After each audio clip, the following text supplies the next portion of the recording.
Welcome back students again. इस next topic में हम लोग आज जो डिस्कस करेंगे ये पेज नंबर 19, ये फेडरलिज्म चैप्टर के पेज नंबर 19 में आप आएंगे। और यहाँ देखिए, हाउ इज़ फेडरलिज्म प्रैक्टिस्ड।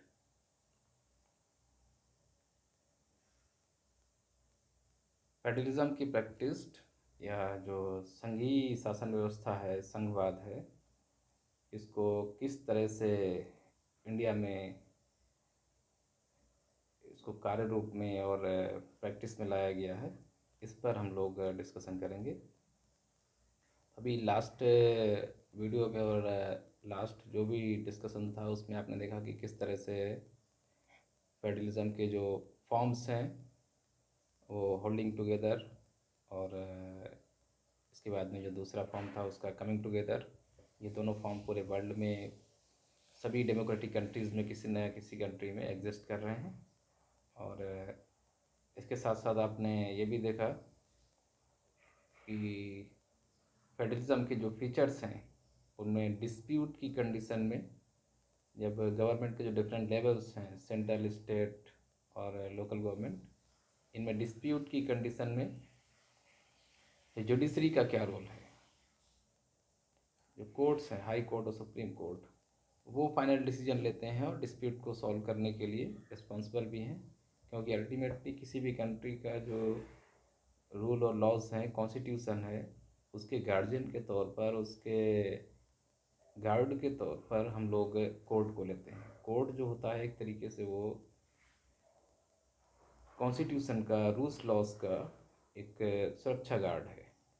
वो उसकी सुरक्षा की जिम्मेदारी लेता है। तो अभी यहाँ पर जो नेक्स्ट टॉपिक स्टार्ट कर रहे हैं, हाउ इज़ फेडरलिज्म प्रैक्टिस्ड, तो इसमें देखेंगे कि हम लोग ये जो पावर शेयरिंग का मॉडल है फेडरलिज्म वाला, जिसमें एक सेंट्रल और हायर अथॉरिटी की गवर्नमेंट होती है, उसके बाद लोअर लेवल की गवर्नमेंट्स होती हैं, प्रोविंशियल गवर्नमेंट्स, ये कैसे काम करती हैं, और ये जो मॉडल है पावर डिस्ट्रीब्यूशन का, पावर शेयरिंग का, इसको कैसे अभी तक इंडिया में यूज़ किया गया है, किस तरीके से इसको प्रभाव में लाया गया है। तो स्टार्टिंग आप अगर 1947 से ही करेंगे, जब से देश आज़ाद हुआ था 1947 में, तभी से आप धीरे धीरे अगर आप ऑब्ज़र्व करेंगे, जैसे जैसे आज के टाइम तक हम लोग इतनी जर्नी के बाद, आज 70 साल से भी लगभग ज़्यादा हो गए हैं, इस लंबी यात्रा के बाद आज जहाँ पर पहुँचे हैं, तो इन सभी स्टेजेस में, सभी जितनी भी सरकारें बीच बीच में आई, उनका जो ड्यूरेशन रहा है, उस दौर में ऐसे बहुत सारे डिसीजंस लिए गए, ऐसे बहुत से लॉज बने, जिसके बाद में ये आज कंफर्म होता है कि धीरे धीरे हम लोगों ने पावर के डिस्ट्रीब्यूशन के मॉडल को इम्प्रूव किया है, चेंज किया है और उसको आगे की तरफ फॉरवर्ड किया है। तो जहाँ पर 1947 में, अगर आपको एक पुराना मैप है, आप अगर अपनी बुक में ही जाइए, एक ये पेज नंबर है 18 में, 18 में देखिए, ये 1947 के टाइम का इंडिया का मैप है, और उसमें आपको पूरे ऑल ओवर इंडिया में जो डिविजन्स दिख रहे हैं, उस समय जो प्रोविंशियल स्टेट्स थे और कुछ रजवाड़े थे जहाँ पर क्षेत्रीय राजाओं का शासन था, तो उस आधार पर ये जोग्राफिकल डिवीज़न दिख रहा है। इस चाहे जोग्राफिकल कहें या आप इसको पॉलिटिकल डिवीज़न कहें, ये पॉलिटिकल डिवीज़न उस टाइम पीरियड में जो लोगों ने, और पॉलिटिकल जो अथॉरिटीज़ थी लोकल एरियाज़ में, उन्होंने उसको डिसाइड किया था। और इंडिया में जो उसमें ब्रिटिश गवर्नमेंट थी, उसने जिस तरीके से कुछ प्रोविंशियल स्टेट्स में कंट्री को डिवाइड कर रखा था, तो आप यहाँ पे देखिए, आप नॉर्थ इंडिया में जहाँ पर रहते हैं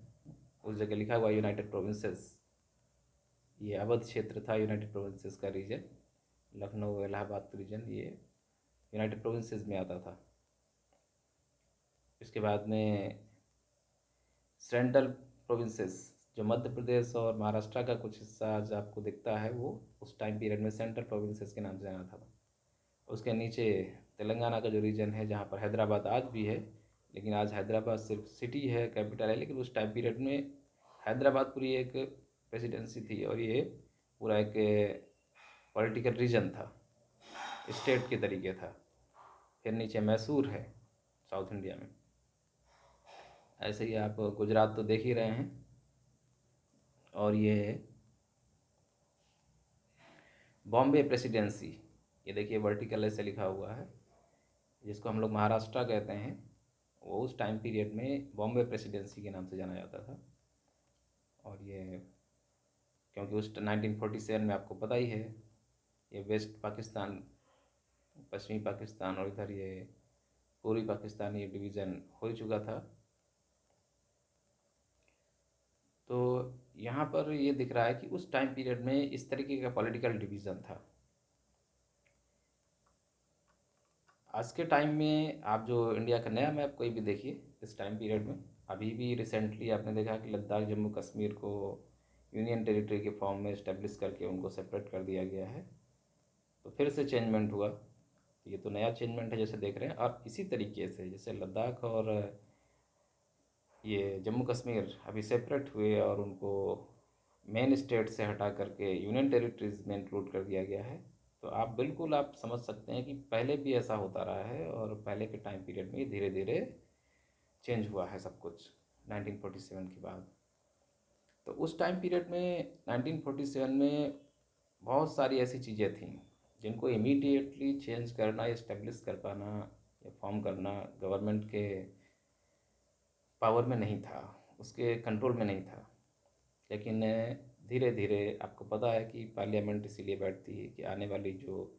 सिचुएशन है, प्रॉब्लम्स हैं, उन पर रूल्स लॉज बनाए जाएं, ठीक है। और उसमें एक मेजॉरिटी में एग्रीमेंट भी होना चाहिए। रूल्स लॉज कोई सिर्फ सत्ताधारी पार्टी आएगी और इमीडिएटली बना देगी, ऐसा भी नहीं है। आपको पता है कि पार्लियामेंट में किसी भी न्यू लॉ को या एक्ट को पास करवाने के लिए मेजॉरिटी में वहाँ पर सपोर्ट चाहिए होता है, एग्रीमेंट चाहिए होता है लोकसभा राज्यसभा में। तो ये मेजॉरिटी में जब पास नहीं हो पाता है तो फिर ऐसा कोई भी मैटर, ये जितने आप नए नए इश्यूज़, नए कॉन्स्टिट्यूशनल अमेंडमेंट देख रहे हैं, संविधान में चेंजमेंट होते हैं, तो वो एक दिन में नहीं हो गए हैं कि इमीडिएटली गवर्नमेंट ने डिसीजन लिया और चेंज कर दिया है। ये 10-20 साल और उससे भी ज़्यादा,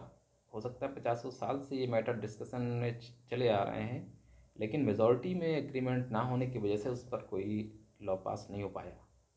और जब पास हो जाता है तो आप ये मान लें कि उस पर मेजॉरिटी में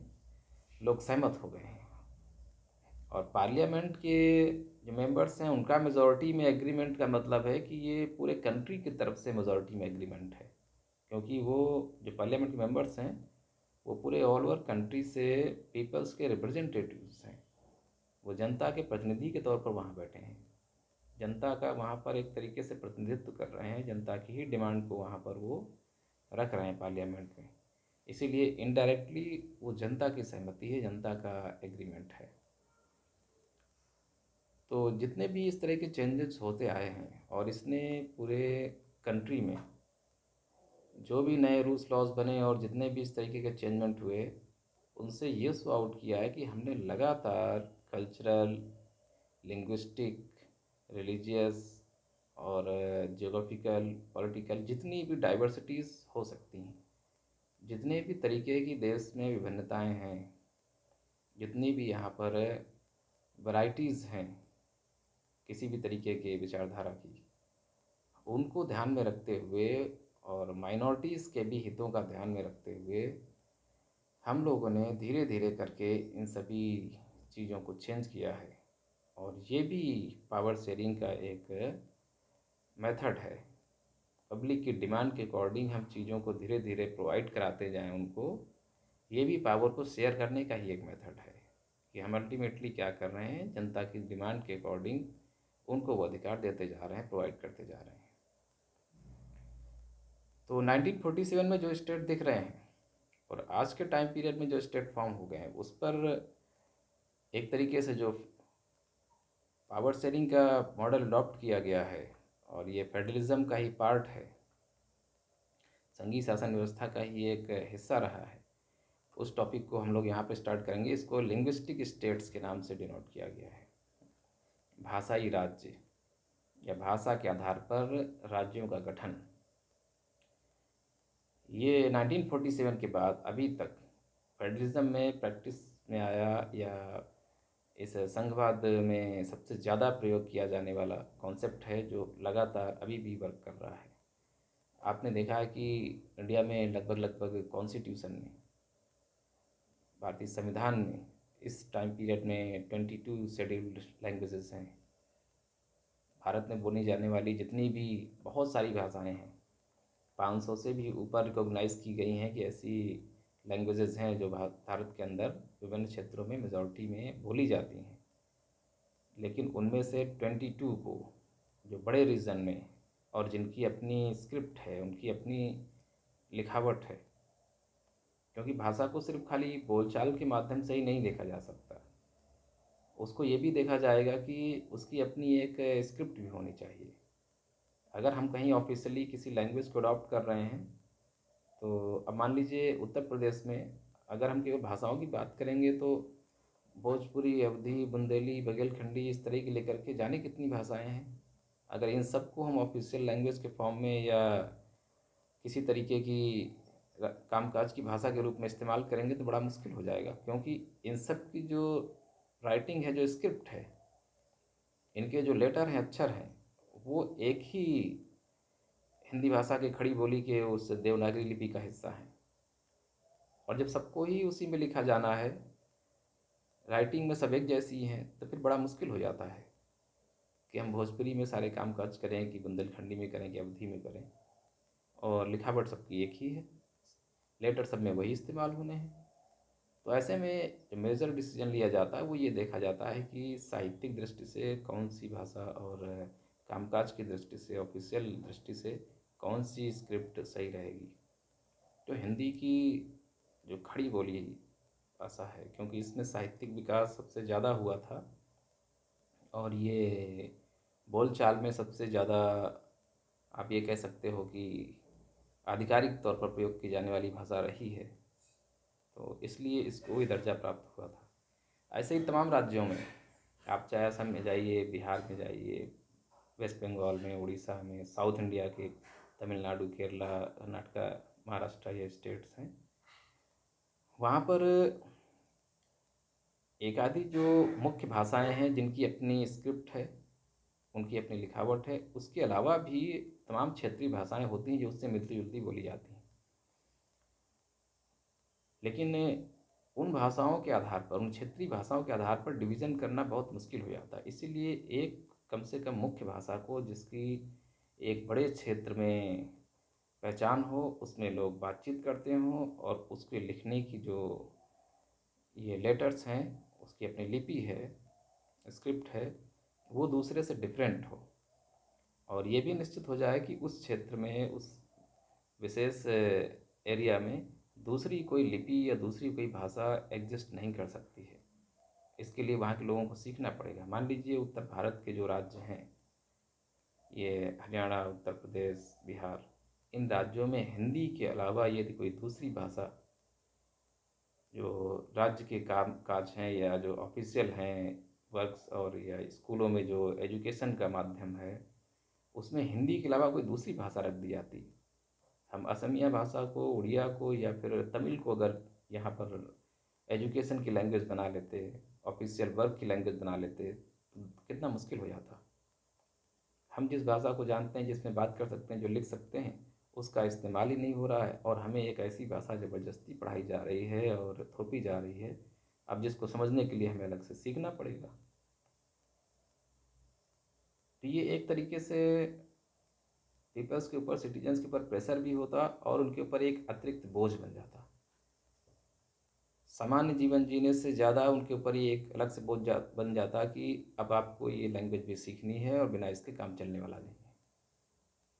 आप पूरे ऑल ओवर इंडिया में देख रहे हैं कि क्योंकि इंग्लिश एक इंटरनेशनल लैंग्वेज है, और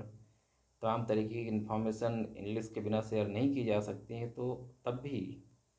बहुत सारे स्टूडेंट्स के लिए, बहुत सारे सिटीजन्स के लिए, इंडियन सिटीजन्स के लिए इंग्लिश को सीखना और उसमें वर्क करना या उसमें स्पीकिंग करना एक अलग तरीके का बोझ होता है, जो एक्स्ट्रा उनके ऊपर वर्कडन है, वर्कलोड है। तो ये जो अतिरिक्त बोझ होता है ये टाइम भी लॉस करता है, लोगों का समय भी खराब करता है। इसके बाद में उनकी जो इकोनॉमी है और हर चीज़, वो जिससे उसमें इन्वेस्टमेंट करना है उस भाषा को सीखने के लिए, वो हर चीज़ का नुकसान करता है। तो ये ऑब्वियसली था। अब यहाँ पर कोई सवाल नहीं बचता है कि 1947 ने भाषाई आधार पर राज्यों का बंटवारा करना या भाषाई आधार पर क्षेत्रों को बांटना इम्पोर्टेंट हो गया था। क्योंकि भाषा के आधार पर अगर क्षेत्रों का डिस्ट्रीब्यूशन नहीं करते तो उस क्षेत्र के लोगों का किसी दूसरे क्षेत्र की भाषा में काम करना, उसमें बात करना, उसमें पढ़ना बहुत मुश्किल हो जाता। ये उनके ऊपर अतिरिक्त बोझ होता। अब इस टॉपिक को हम यहीं पर रोकेंगे और इतना समझ गए होंगे आप कि भाषाई आधार पर क्षेत्रों का बंटवारा ज़रूरी था, और इसको हम आगे नेक्स्ट वीडियो में फिर डिस्कस करेंगे।